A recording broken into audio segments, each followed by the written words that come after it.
Now. On 105.9 FM and streaming worldwide on the WMAL app. O'Connor and Company.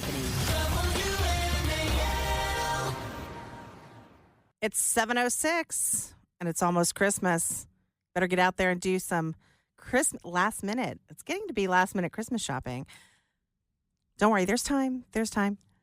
It is Tuesday morning, 7:07. You're listening to O'Connor and Company. It is a rainy Tuesday, but we've got a great show. At 7:35, Chuck Thies. He's going to talk about the D.C. council member Trayon White. Latest on that story. 8:05, Curtis Houck on CNN's mistaking a war criminal for an innocent Syrian prisoner. Kind of a funny story there.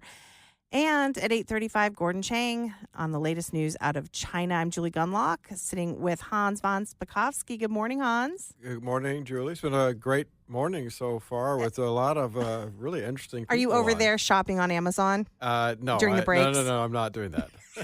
I deny it. I might have done that once or twice. Okay, joining us now, Ian Pryor. How are you doing, Ian? He is a senior advisor, American First Legal, and a Loudoun dad. Are you done with your Christmas shopping, Ian? I bet you are. No, I'm not done yet. Oh, I like to save it to the last minute, really challenge myself. You seem so organized. I just assumed you were done. But listen, you're here to talk about this new investigation that American First Legal has launched.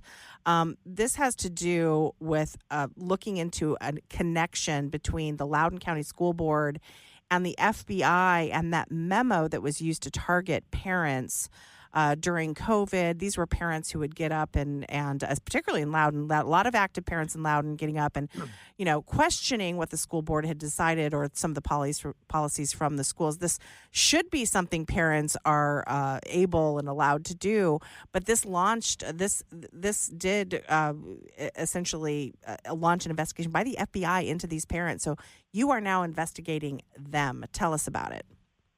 Yeah, so American First Legal has really been investigating since this memo in 2021. But if you go back to 2021 in Loudoun County, obviously we had, which I know you love this term, the Chardonnay Antifa. I do love it. That was going after parents, yep. And they'd get in the news for the stupid things that they would do. And then they'd cry the victim and they'd, report things to the FBI or to local law enforcement. They'd say, well, we're being threatened. We're being threatened for our advocacy, like over and over and over again. Classic projection. And I kind of let it go. And it just, nothing really dawned on me as far as what that meant until I learned that Andy McCabe's wife had actually been appointed an advisor to the Loudoun County School Board in December of 2020, right when the parental angst was sort of rising in Loudoun and other places in Northern Virginia. And I thought that's very interesting. Wow.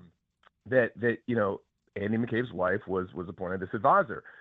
Then you fast forward to the June 2021 meeting, the one that got shut down.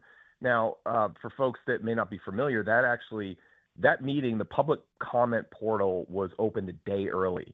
And the entire public didn't know. Only the people that the school board allowed to know were able to sign up early. And that was the big debate about, transgender bathrooms and whatnot. Right. And again, Andy McCabe's wife was the number 2 sign up. So clearly somebody that at least was, in touch with the school board on a lot of these issues. So it really rose to the level of, we should consider this. We should look into whether there were connections, whether these individuals were, had an inside source at the FBI or a contact at the FBI that was maybe set up and maybe not, but that they could pass these so-called threats on, which would help ultimately justify some of the reasons for the quote-unquote Garland memo. Oh, I see. Okay, so it was sort of an insider who could pass along these messages against essentially bolstering the FBI's claims that there were all these threats. Yeah. Just very quickly, everyone needs to remember the outrageousness of what Garland did. Garland said, I want a task force set up to investigate parents as potential domestic terrorists, and the task force will consist of not only the FBI, but the National Security Division of the Justice Department. The National Security Division of the Justice Department, where I used to work at DOJ, they're the ones that go after jihadists, terrorists, Gangsters, people yeah. who blow up bombs, and they're putting together a task force to look into parents who ask questions at school boards. That's what this is all about, and people need to not forget that. Yeah, well, it was an unparalleled weaponization of government Yes. at the time. And then, of course, the remaining 3 years of the Biden administration said, oh, no, this is just par for the course for that team. But, I think going back to talking about what the Garland memo did, actually in May of 2021, Stonebridge High School, that's where, the girl was sexually assaulted. Yes. and the superintendent, lied about it at the school board meeting. Well, that day, the principal of that school sent out an email saying, oh, just an angry parent in the office, nothing about the sexual assault. Yet you had an FBI agent calling the Loudoun Emergency Communications Center asking what the status was at Stonebridge High School. An FBI agent. Now, he didn't know about the sexual assault. When he was told about the sexual assault, he said, well, that's not really our jurisdiction. Okay, move on. But that means somebody from the FBI was monitoring Loudoun County public schools in May of 2021. And so these are the questions we're asking is, again, was there a connection made between someone on the Loudoun County School Board and somebody at the FBI that would sort of create a glide path of these complaints to get to the right place, which could then eventually be used as justification for this Garland memo. And we know from the House Weaponization Committee that the Garland memo, the pretext here was that it was designed to help Terry McAuliffe in the race against Glenn Youngkin, which, of course, that obviously backfired. Right. What's the status of this? You all, I think, filed a Freedom of Information Act request. Has that been responded to? Have you gotten to the point of having to file litigation to force them to respond? Where exactly are you with this? No, we just filed the FOIA request last week, so we assume we'll get a response, and then after that, if we have to engage in litigation, we will. I mean, certainly we've done that with several items with the FBI and DOJ on this very issue itself. And in fact, back on October 4th, we created a full document that's on our website, aflegal.org, that really just tracks everything that happened leading up to the memo. And how it was pre-coordinated with the NSBA, the Department of Justice, the White House, et cetera. We did that with Parents Defending Education. So it's an interesting read, but we're continuing to add to those findings. So, I'm looking at this article here, and it says since the beginning of 2021, members of the Loudoun County School Board and allied community members, that's Chardonnay Antifa, as you mentioned, made reports to local and federal law enforcement alleging that they had been threatened and harassed for their advocacy and support of school closure, CRT, district transgender policies. This really is a way to shut up parents, to scare them. Isn't that right? Because there is a lot of concern about CRT, transgender policies, school closures, masking, all of that stuff, and the continued indoctrination of kids in our public schools. This is a way in which these activist parents allied with the FBI can shut down these debates. Isn't that true? Yeah, that's right. I mean, they would, whether it's calling local law enforcement, calling the FBI with these so-called threats.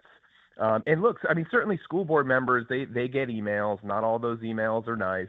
I don't think many of them rise to the level of threats, but we've seen some of them. And what's interesting?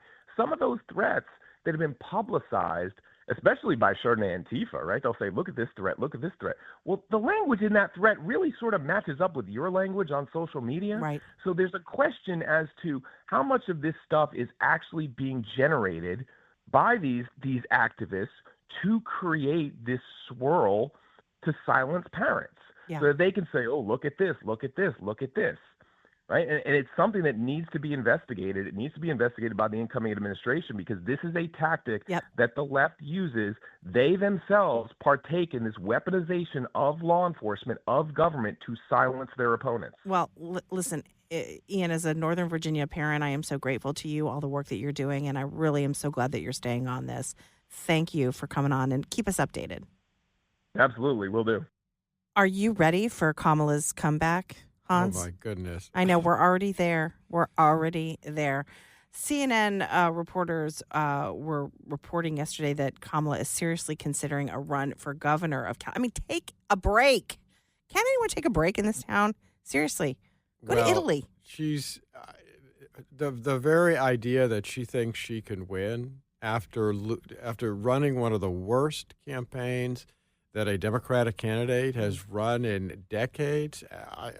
She's so far out in fantasy land. The Democrats themselves don't like her. I know.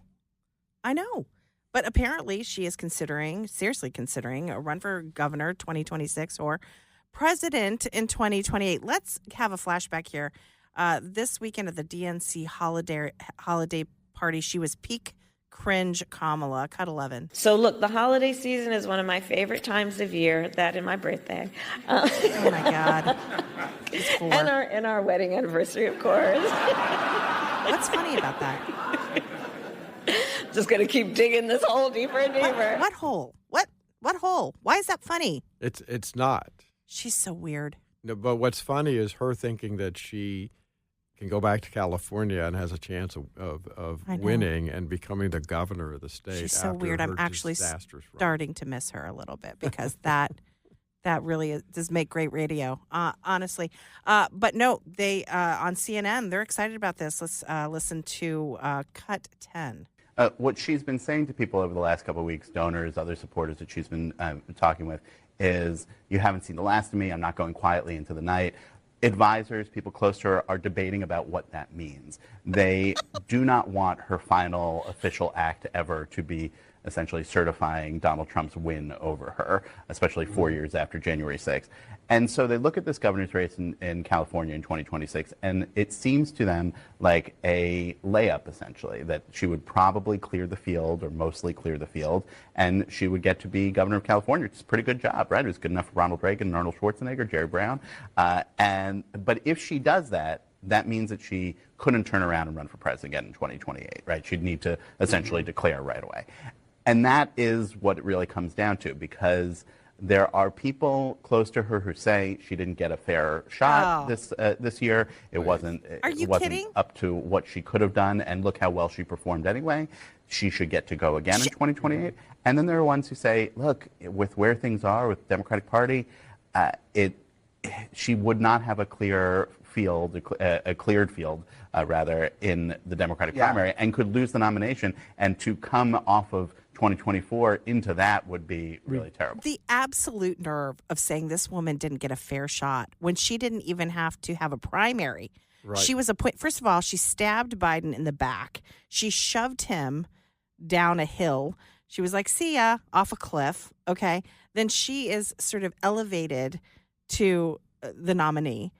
And they're saying she didn't get a fair shot. And she raised and spent billions. More money than any presidential candidate has ever in our entire history. Yes. Throwing away millions and millions of dollars on private jets and building sets for podcasters and giving Oprah millions of dollars to interview her. It is insane. Everybody bowed down to her. The idea that someone with a straight face would say she didn't get a fair shake at it, my goodness. So, Julie, if you and I had agreed to interview her, we might have gotten enough money to retire. I might have a beach house. Hey, is it too late? I would go for that. This is. I will tell you something that has always bothered me in this town is the inability for these people to go away. Right. I mean, the need for constant attention and the need for power. I mean, you look at Nancy Pelosi. My goodness. I mean, some of these people just, and there's McConnell on our side, who, I get it, but I'm always amazed at people's inability to just leave town, retire, enjoy your grandkids. Yeah, no, I agree that's a real problem in this town, and it's something we see all the times on both sides of the political aisle. Yeah, we'll talk more about that. It is 7:23. Now on 105.9 FM and streaming worldwide on the WMAL app. O'Connor and Company.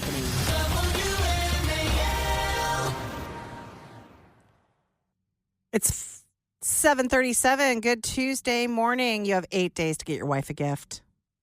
Just putting it out there. Too personal? Too personal? Okay, maybe. Yeah, get out there. Get shopping. We are so glad you're listening to O'Connor and Company this rainy Tuesday morning. Still got a great show. 8:05, Curtis Houck on CNN's mistaking a war criminal for an innocent Syrian prisoner. That is one of the funniest stories to come out of D.C. And Gordon Chang at 8:35 on the latest news out of China. I'm Julie Gunlock, sitting with my friend Hans von Spakovsky. Good morning, Hans. Good morning, Julie. Have you done all your shopping? Yeah, pretty much. I've done most of it. Good. I still got a few things I got to do. Good. Joining us now is Chuck Thies. Chuck, thank you so much for joining us. This is an interesting story you've been following. D.C. Council Committee voted unanimously to recommend Trayon White for expulsion among these bribery allegations. Can you kind of take us back and explain what these allegations are exactly, what they involve? I think we sort of need a review of what Trayon White has been accused of. Sure. And good morning. Good morning. In August of this summer, mid-August, Trayon White was arrested by federal authorities and subsequently charged with receiving approximately $35,000 in bribes on 3 different occasions, and he accepted those cash payments from a contractor in exchange for assisting that contractor in extending the length of his contracts with district government, and as well entering into an agreement with that contractor to pursue additional contracts and what Trayon described as opportunities in the district government to win more cash awards, or I shouldn't say cash awards, to win more awards and mutually benefit from that. So basically a scheme whereby Trayon was accepting bribes to influence government officials to extend the length of this man's contracts, but also to pursue additional opportunities and make more money and share the wealth achieved through that in the form of future bribes. Wait, this sounds really familiar. There weren't any Biden family members involved in this, were there? Sorry. I don't think so. The difference there is we're talking about 7 figures as opposed to 10 figures. So Chuck, what's the status of the criminal charges? Has a trial date been set yet? I'm assuming he entered a not guilty plea, but do we know when this will actually go to trial? Yeah, so originally, Trayon was indicted in September, and the charges were read in court, and he pled not guilty, and a trial date was set for July of 2025. However, about a month after that, Trayon's private lawyer, his privately hired attorney, removed himself from the case, I believe, because Trayon said I'm sure Trayon said he didn't have the ability to pay him, and court-appointed lawyers were assigned to the case, and they requested a delay because they have a very full schedule themselves, and so now it is scheduled for January of 2026. So January a year 12th. and a month. Yeah. Okay, Yeah. so this is a dual track, though. I mean, you've got the criminal case coming up January 12th, 2026, but this recent vote by the D.C. committee within the D.C. Council. This is separate. This is to expel him from the council, and that was a unanimous vote. So what happens next? Is he expelled, or is it just a recommendation? What's the process? He's not yet expelled. The process is about 2 months ago. An independent investigation was launched by the D.C. Council. They hired an outside law firm. That firm found great weight in the U.S. attorney and the government's case against Trayon, and therefore the council saw that as impugning the integrity of the body, and they have a fairly low bar for disciplining a member, but they have a low bar but a high threshold. It requires near unanimity to expel a member. So yesterday the council voted to officially accept the investigation, enroll it in legal terms, and begin the clock ticking on a 45-day period during which Trayon has the right to defend himself, to respond to the allegations, and to tell his colleagues why he shouldn't be expelled. The council has taken censure and reprimand off the table, so there is only really one penalty that Trayon faces, and that will be on January 28th. On January 28th, the council will meet, and if a supermajority, 11 of 13 members vote to expel Trayon, he's immediately expelled from the council. Any predictions on what you think they'll do? Well, predicting the D.C. council is a bit of a fool's errand, but there are tea leaves. There was a unanimous vote yesterday, and that was to set in motion the process for expelling him. Unless Trayon were to present a compelling case between now and the 28th of January, I would expect them to expel him. And there's no reason to believe that they wouldn't. I don't know what member would want to die on this hill. Go ahead. I expect additional allegations, if not superseding indictments, to be issued in this case. So if you were to come to Trayon's defense and say what he's been saying, I haven't been given due process, I haven't been given my day in court yet, how can the council possibly expel me when I haven't even been to trial? Well, if you're going to be the one or two members who hold out to save him, and then additional charges come forward, or just what I call the Trayon show. Remember, this guy, long before he was arrested for bribery, has been an embarrassment to the council, whether it was claiming the Jews control the weather, or literally acknowledging that he's stoned while live streaming on Facebook. You know, I could go on and on and on with the Trayon show. So why would any member die on that hill? Yeah. Chuck, listen, thank you so much for following this, and keep us updated on this is really an interesting story. Appreciate you coming on. Hey, you want to know an interesting thing? I know radio time gets cut short, but here's an interesting thing to think about. Remember we said that he needed public defenders because he couldn't afford to pay his private attorney. Okay.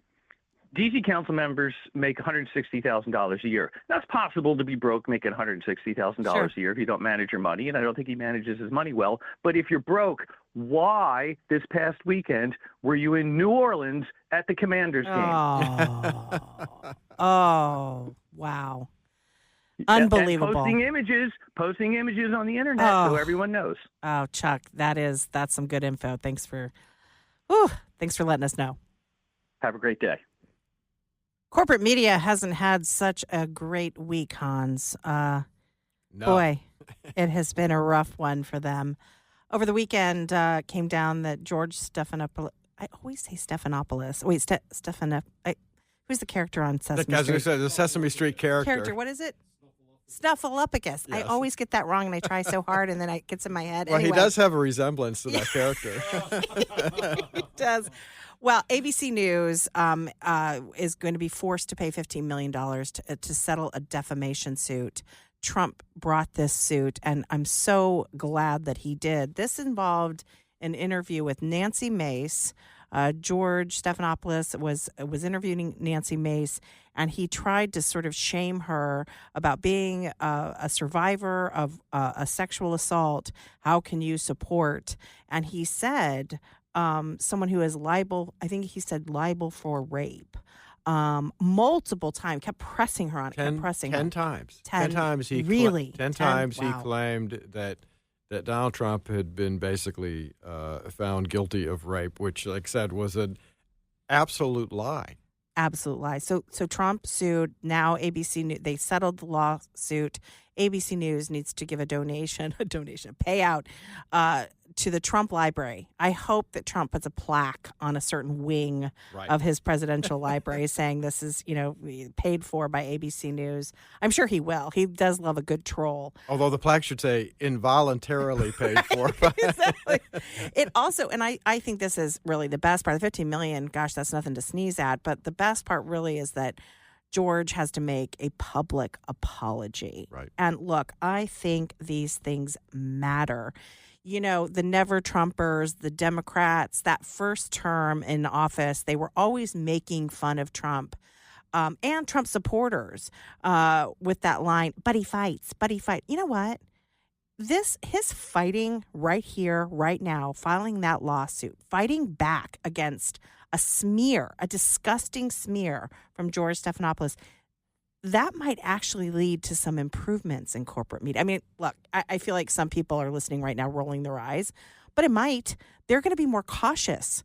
That's the key to it, Julie, what you just said. More cautious about making claims that aren't true, like the latest from ABC again. You just found this morning. Yeah, and actually the Daily Signal broke this story about ABC News. They don't learn. News They don't again. learn. Jay O'Brien. They did an 8-minute hit piece on President-elect's choice for the Department of Education, Linda McMahon, saying that she had no formal teaching training and little experience in education.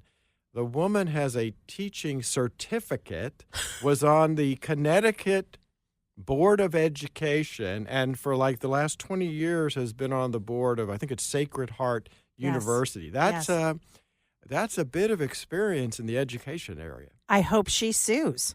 This reminds me also of what ProPublica did with Pete Hegseth. They were going to run a story saying that he was never accepted to West Point. He was, and thank God he kept. He kept the letter. Seriously, power to the pack rats. Okay, because you know me, I would have thrown it away. I would have been like, no, let's clear it out. But he kept it. He had that acceptance letter, and ProPublica tried to, sort of pass this off as, oh, well, we didn't publish it, and that also, brings up questions about West Point, why they weren't honest about it. But that's a different segment. But this again, this pushback. There needs to be pushback. We talked about it this morning. Trump is now talking about suing the Des Moines Register, I believe, because they published the poll and the pollster and Seltzer for election interference. And as you recall, that she put Kamala, that pollster and Seltzer, had a great reputation, put Kamala Harris up 16 points. But there's some questions about how she came to that conclusion. So Trump's talking about that lawsuit. He's talking about other lawsuits. He's not playing around. And honestly, I think this is very good for journalism. Oh, I agree, because there are no standards anymore, it seems like, particularly in the mainstream media, which, as you know, Leslie Stahl was so depressed about. Yeah, it's a mystery. It's a mystery why corporate media, nobody listens anymore. We'll talk more about this coming up. It's 7:55.